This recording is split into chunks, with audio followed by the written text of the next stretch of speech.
అందరికీ నమస్కారం.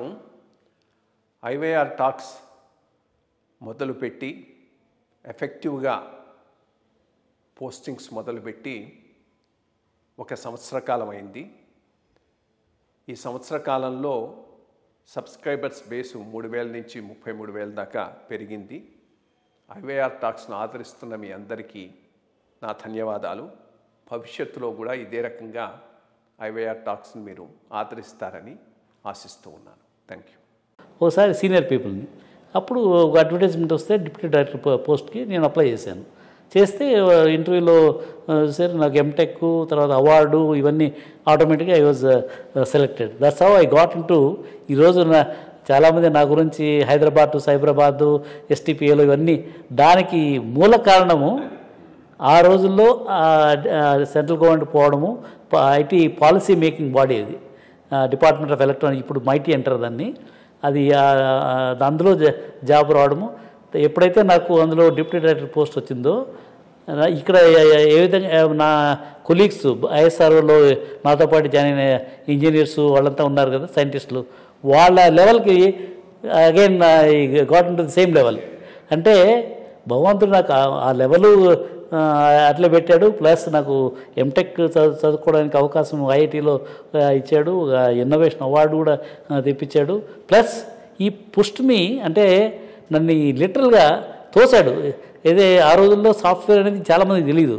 ఆ సాఫ్ట్వేర్ బిగినింగ్ దీంట్లో పాలసీ మేకింగ్ బాడీలోకి నన్ను తోసేసాడు ఆయన. అక్కడి నుంచి ఢిల్లీకి వెళ్ళిపోయినారు. ఢిల్లీలో ఎలక్ట్రానిక్స్ మినిస్ట్రీలో యువర్ డిపార్ట్మెంట్ ఆఫ్ ఎలక్ట్రానిక్స్లో డిప్యూటీ డైరెక్టర్. సో ఎవరికి రిపోర్ట్ చేసేవాళ్ళు, అక్కడ ఎన్నాళ్ళు ఉన్నారు ఆ ప్రస్థానం కాస్త? ఇనిషియల్గా అక్కడ అందులో 2-3 డివిజన్స్ ఉన్నాయి. ఫస్ట్లో నా పోస్టింగు ఎస్టీక్యూసీ అని standardization testing and quality control దాంట్లో వేశారు.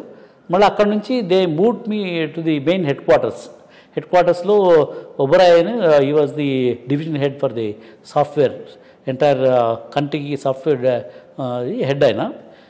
అప్పుడు నంబియార్ వాజ్ ది సెక్రటరీ. అప్పుడు ఐఏఎస్ వాళ్ళు తక్కువ ఉండేవాళ్ళు, ఏది డిపార్ట్మెంట్ ఆఫ్ ఎలక్ట్రానిక్స్ సెక్రటరీగా. నంబియార్ వాడు ఈసీఎల్ ఎండీగా ఉండి తర్వాత ఆయన సైంటిస్ట్ ఇంజనీరు, ఆయన ఈ వాజ్ ది సెక్రటరీ. ఆ పీరియడ్లో నేను Oberoi was my immediate boss అనమాట. అక్కడ చేయడం జరిగింది. ఆ పీరియడ్లోనే ఫస్ట్ టైం నేను అమెరికా వెళ్ళడం కూడా నా త్రూ గవర్నమెంట్ ఆఫ్ ఇండియా 1985లో అనుకుంటా. The first visit to America. చాలా ఇబ్బందులు పడ్డాము. ఇప్పుడున్నట్ల మన ఇండియన్ క్యాంటీన్స్ ఉండేవి కాదు, ఫుడ్ దొరికేది కాదు, చాలా ఇబ్బందులు పడ్డాము. ఈస్ట్ కోస్ట్లో సిరక్యూస్ యూనివర్సిటీలో ఈఎంఐ-EMC దాని మీద నాకు ట్రైనింగ్ కోసం అప్పుడు we want to set up the test labs for the electromagnetic interference, electromagnetic compatibility. అది చాలా ఈ ఎలక్ట్రానిక్స్ అన్నిటి కూడా అది సర్టిఫికేషన్ లేకుంటే ఇండస్ట్రీలో యూజ్ చేస్తాను కాదనమాట. దానికి ఆ ట్రైనింగ్ కోసం నన్ను they deputed me for that training, EMI-EMC training. About 3 months ఆ ట్రైనింగ్ అయిపోయింది. అక్కడి నుంచి మళ్ళీ వచ్చాను. వచ్చిన తర్వాత then they shifted me to head quarters. అప్పుడు డిఓఈలో ఈ కంప్యూటరేషన్ అప్పుడే మొదలైంది. హెడ్ క్వార్టర్స్ అంటే ఎక్కడ ఉండేది ఆఫీసు? ఢిల్లీలో లోక్నాయక్ భవన్, ఖాన్ మార్కెట్, పండారా రోడ్ ప్రాంతంలో. That was the real head quarters. అది పీక్ లైసెన్స్ రాజ్. ఆ పీరియడ్లో ఐ వాజ్ దేర్. అండ్ ఆ రోజుల్లో కృష్ణరావు గారు, నారాయణమూర్తి గారు, తర్వాత అజిం ప్రేమ్జీ వీళ్ళంతా కూడా మా రిసెప్షన్లో గంటల తరబడి వెయిట్ చేసేవాళ్ళు. ఆ రోజుల్లో ఇంపోర్ట్ లైసెన్స్ రావాలంటే మా దగ్గరికి నేను డిప్యూటీ డైరెక్టర్ నుంచి జాయింట్ డైరెక్టర్కి ఎలివేట్ చేశారు.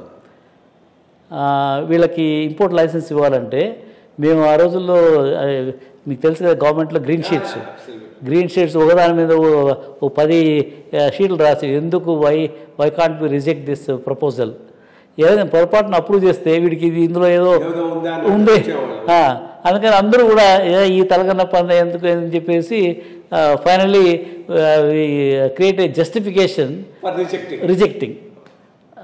ఆ లైసెన్స్ రాజు అట్లుండేది సిస్టము. అట్లా పాపం ఇప్పుడు పాపం అనిపిస్తుంది, కానీ ఇప్పుడు మా కొలీగ్స్ చాలామంది ఎంజాయ్ చేసేవాళ్ళు. పవర్ ఇంత పవర్ ఉంది, వాళ్ళు పెద్ద పెద్ద హేమీలంతా మా కోసం రిసెప్షన్ దీంట్లో గంటల తరబడి వెయిట్ చేసేవాళ్ళు. ఆ టైంలోనే one important thing for the country which has happened. అప్పుడు I think Rajiv Gandhi was the prime minister.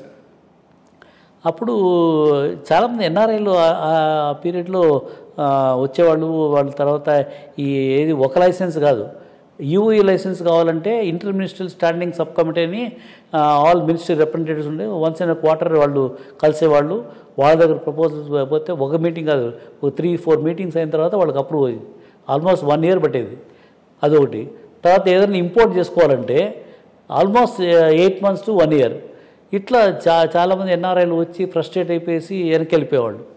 ఆ టైంలో అదేలే, దీనికి అప్పుడు ఎకానమిస్ట్లో పేరు పెట్టారు, డ్యూప్స్, డైరెక్ట్లీ అన్ప్రొడక్టివ్ యాక్టివిటీస్. రెండోది అదే license, permit, quota raj. License తీసుకుంటే చాలు, పెట్టాల్సిన అవసరం లేదు, అమ్ముకున్నా కానీ డబ్బులు చేసుకోవచ్చు. That was the peak license రాదనమాట. సో ఆ టైంలో మనకి కంట్రీకి one very good thing happened.